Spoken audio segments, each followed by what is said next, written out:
Когда мы слышим слово «Cartier», в голове сразу возникают образы роскоши, красных коробочек и безупречного вкуса. Но за каждым культовым кольцом стоит не просто золото и бриллианты, а революционные идеи, любовные драмы и даже инженерная и философская мысль. Например, «Три вида любви» в одном кольце Trinity от Cartier.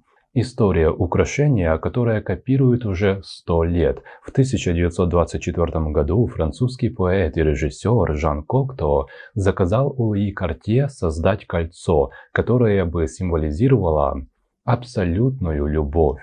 Не просто какую-то романтическую сказку, а чувство во всех его формах, чувство любви. Так появилась коллекция Trinity – 3 переплетенных кольца из 3 видов золота.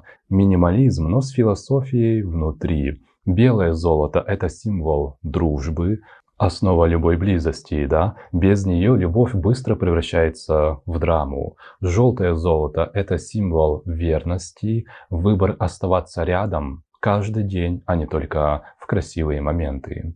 Розовое золото – это страсть, та самая искра, из которой все вообще начинается. 3 кольца, переплетенные навсегда, их невозможно разделить друг от друга, не разрушив всю форму, потому что настоящая любовь держится на балансе вот этих 3 чувств, а не на одном «мы просто безумно влюблены друг в друга». Да? Это все для подростков. К слову добавить, Жан Кокто носил сразу 2 таких кольца на мизинце и сделал их абсолютным трендом среди парижской богемы. Добавлю, что это не просто 3 колечка в одном, а это инженерное реально чудо. Кольца переплетены так идеально, что они гладко скользят по пальцу, да очень гладко, никогда не запутываясь и не застревая. Конкуренты годами пытались скопировать эту плавность, эту технологию, но не получалось. Cartier ревностно берегли секрет этой идеальной пропорции. Cartier – это больше, чем просто ювелирный дом. Его кольца изменили мир моды. Если большинство ювелирных домов веками шли по пути «давайте сделаем камень еще крупнее, оправу еще дороже, чтобы дорого-богато выглядело», да, то Cartier сказал «нет, это безвкусно, это из грязи в князи, для них вот это». Cartier совершили революцию именно в философии дизайна. Они доказали, что кольцо может быть не просто украшением или демонстрацией богатства, а манифестом, концептуальным искусством и даже символом личных смыслов. Old money, скажем так, да? Следующее легендарное кольцо – Love, любовь, любовные узы, из которых не хочется освобождаться. В 1969 году дизайнер Альдо Чипулло создал кольцо.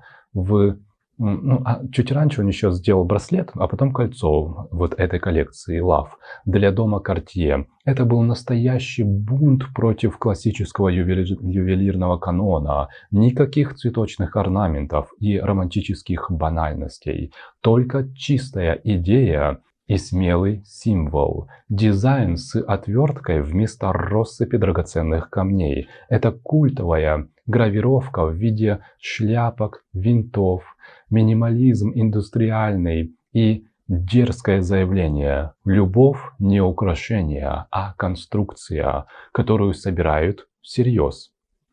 Потому что отношения гармоничные, счастливые, успешные, они всегда держатся не на огне страсти, да, страсть проходит, они держатся на строительстве. Мы строим счастливые отношения с партнером. Этому тоже учатся. У меня, к слову, есть про отношения отдельный YouTube-канал, рассказываю секретные отношения с мужчинами у Коко Шанель, Софи Лорен и многих других уроков жизни с мужчинами великих женщин. Ссылочка будет в описании. Так вот, это символ наручников. Главная идея в этом кольце звучала почти провокационно. Именно любовь – это не только романтика, но и добровольное пленение. Чтобы надеть или снять вот это кольцо, оригинальный браслет, да, из этой серии, нужна специальная золотая отвертка, которая хранится у вашего партнера. Кольцо по сравнению с браслетом стало более легким, но не менее философским, да, не менее философской версией этого манифеста близости и преданности. Ну и, конечно, снять кольцо, чтобы закадрить кого-то в любовнике, где-то в баре, не получится, да, нужен ключик, который есть у партнера. Это очень хитро продумано, да. Интересный факт. Существует легенда, что в первые годы украшения из этой серии Love нельзя было купить самому себе, да, нельзя, ты не мог прийти и купить себе. Их дарили исключительно только любимому человеку, была специальная процедура. И здесь еще один такой интересный факт. Cartier, они сменили фокус в истории моды с красоты на смысл. Тройное кольцо Trinity и браслеты Love покупали не ради драгоценных карат, их покупали ради истории, ради истории как своих отношений с партнером, так и ради истории бренда. Человек приобретал не просто кольцо, он приобретал символ привязанности, верности и бунтарского духа парижской богемы. Обратите, пожалуйста, внимание на форму этих колец. Видите, это минимализм. Очень много смыслов в не особо помпезной форме, да, потому что форма диктовала моду. Cartier первые ушли от избыточного витиеватой, да, такой тоже викторианской эпохи к четкой геометрии, которая позже легла в основу арт-деко. Они научили мир ценить лаконичность и минимализм в дорогих украшениях. Кольцо Cartier – гвоздь. Это роскошь из строительного магазина, так сказать. В 1970-х годах Альдо Чипулло снова сделал ход великолепный, революционный, от которого ювелирный мир слегка поперхнулся шампанским. Он взял обычный гвоздь, согнул его вокруг пальца и превратил в украшение из золота. Так у Cartier появился вот этот знаменитый гвоздик-колечко и браслетик, которое буквально переводится как «всего лишь гвоздь». Его название просто честное до дерзости. Это опять же дух бунтарства. Это был прямой вызов эпохи гламура и показной роскоши. Пока мир блистал на дискотеках, да, и бриллиантами, диско, вот это все было, танцы диско, Cartier заявили, любой повседневный предмет может стать высоким искусством, если за ним стоит идея. Гвоздь, обычный гвоздь, внезапно превратился в статус и характер. Это идеальный баланс формы, и за кажущейся, да, вот такой простотой скрывается чистая инженерия. Чтобы гвоздь удобно сидел на пальчике, не царапал кожу и сохранил свою форму и изящество, да, такой аристократизм, ювелиры рассчитывали изгибы почти с математической точностью. Минимализм снаружи и сложная, чрезвычайно сложная работа внутри, инженерная работа. Как и многое в нашей жизни. Все видят успех богатых людей, завидуют, но не видят, сколько труда стоит за этим успехом, сколько гвоздей богатые люди вбивали на пути к славе. Секрет кольца Дикой Пантеры. Пантера – это культовый символ дома Cartier с 1914 года, а кольца в виде этой кошки буквально ювелирный Олимп. Максимум сложности, максимум характера и ноль компромиссов. Здесь есть, скажем так, такая вот, знаете, смотрите, обратите внимание, такая как бы меховая закрепка из камней. У Cartier есть фирменная такая, знаете, техника full setting. Меховая закрепка. Камни укладывают так, чтобы крошечные промежутки металла между ними создавали иллюзию настоящей шерсти. В итоге украшение не просто блестит, оно будто дышит и выглядит, да, вот таким вот живым. Это добавляет гипнотического взгляда. Обратите внимание, что глаза пантеры – это вообще отдельная история. Их делают из цаворитов или грушевидных изумрудных камней. Подбирают специально камни, превращают их в почти такое, знаете, ювелирную медитацию. Подборка камней превращается. Мастера реально часами ищут идеальную пару, чтобы взгляд у пантеры был максимально живым, уникальным. Вот видите, таким вот хищным, живым хищником, опасным немного, потому что настоящие пантеры не могут иметь скучный взгляд. Правильно? Должна быть какая-то такая дерзость, нотка дерзости, дикости, дикой женской энергии, но дикость архетипа королевы, да, статус, стать. Кстати, если вас интересуют женские архетипы, то приглашаю на мой семинар. Он доступен спонсорам канала YouTube и по ссылке в описании видео. На семинаре мы разбираем женские архетипы, которые помогают или мешают строить любовь, отношения, зарабатывать деньги. Вы узнаете на этом семинаре, почему мужчины изменяют, почему одних женщин они хотят иметь только в любовницах, а с другими женщинами строят семью. Это все зависит от архетипов женщины.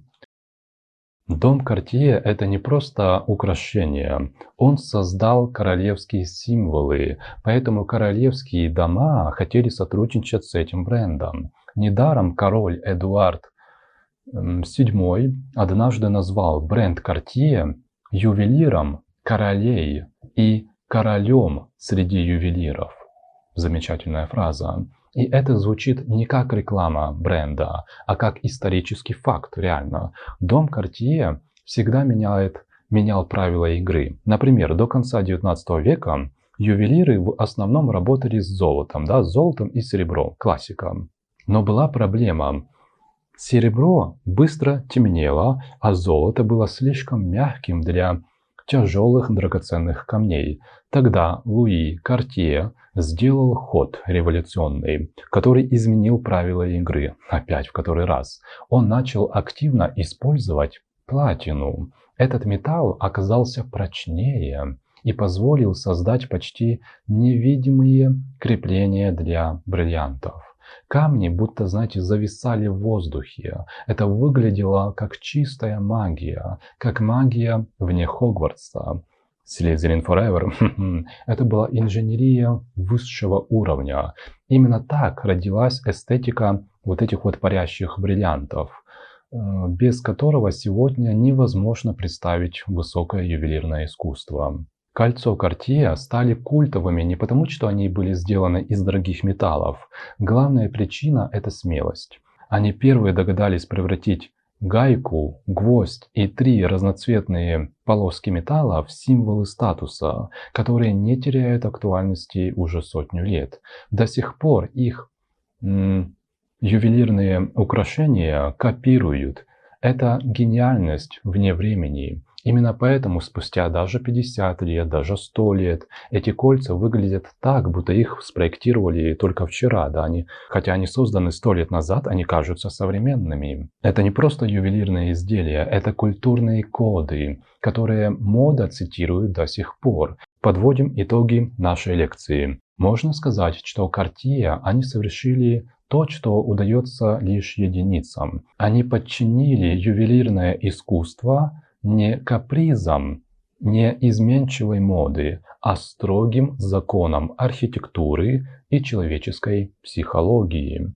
Когда мы смотрим на кольца, например, тех же Trinity, Love или Гвоздик, да, то мы видим не просто драгоценный металл, мы видим идею, доведенную до абсолюта. Ювелирному дому Картье удалось очистить форму от всего лишнего, наляпистого, old money сделать, да, они оставили лишь чистую геометрию, глубокий символизм и смыслы. А это уже, девочки, называется искусством. Картье не просто ювелирный бренд, это уже часть истории искусства. Как картины Ван Гога, Клода Моне, Мона Лиза, да. Именно поэтому эти вещи не стареют. Гвоздь, винт или переплетенные кольца актуальны сегодня, так же, как они будут актуальны через 100 лет. Картье доказали, что истинная роскошь – это не кричащее богатство, а смелость быть простым, понятым и концептуальным. Это и есть статус, аристократия. Они первыми заставили весь мир коллекционировать не просто караты, а коллекционировать историю, смыслы, эмоцию, которые запечатаны, да, в безупречной линии. Спасибо за ваше внимание. Люблю, целую, берегите себя и своих близких. И все будет хорошо. Обнимаю.